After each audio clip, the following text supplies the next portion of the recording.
Hi, it's Meg here. I'm back with a little book, a small book, using the latest vintage cut and creates.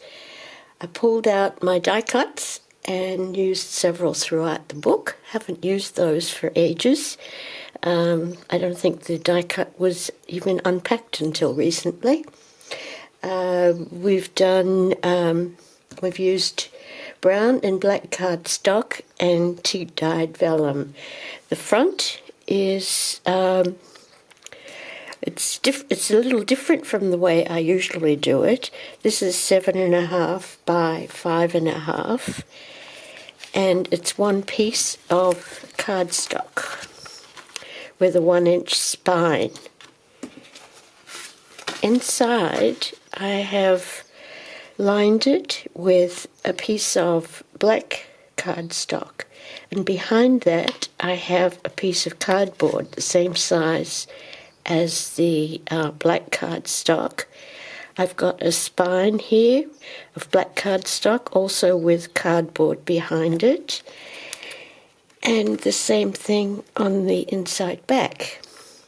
So it's an easy way to make a small book without the complications of spines and handles and how to tie it up and all of that. It always gets very complicated.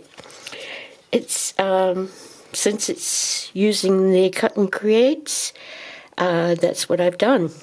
The jute twine is just simply tied all the way through, and it's just for decoration. This is one of the vintage papers, and die cut right here, and these are the cut and creates that I've used on the front. I've left the spine plain, just with the die cut, with the jute twine, and then the back is busy with cut and creates. There's 2, 4, 5 of them.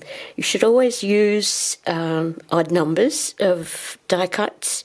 It's a rule in design that you should have 1, 3, 5 or whatever, so we've got 5 here. Inside we have one of the die cuts. One of the cut and create, and then this is another piece of vintage background.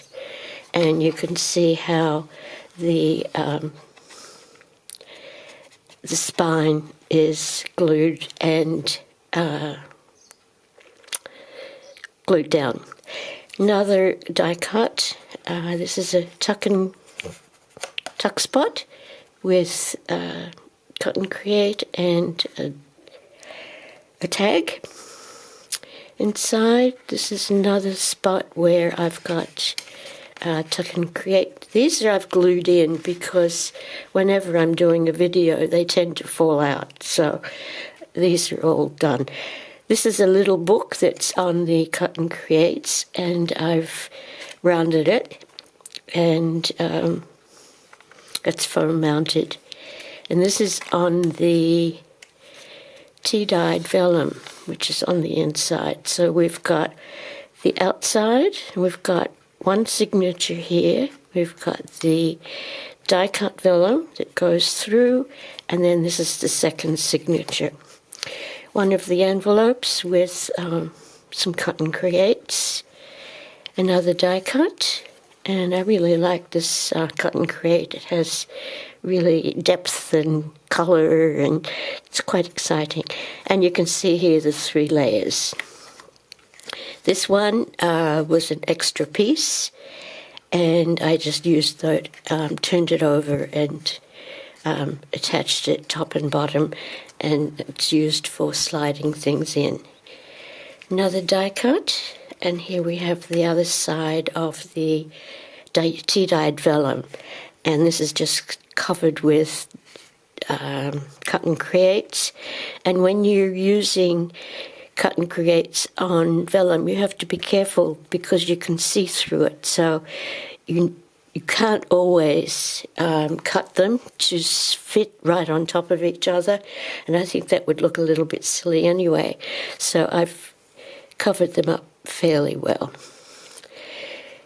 This is the first signature, and this one is a spot where you can pop in some more die cut, cut and creates.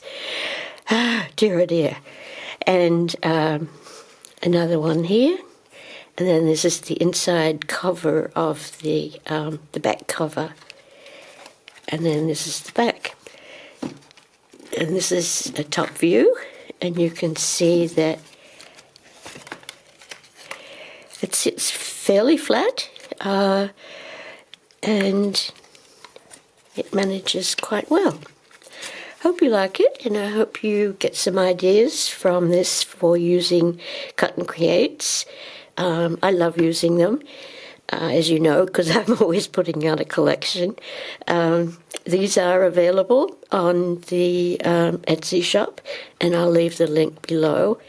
And I'll see you on the next collection. Bye for now.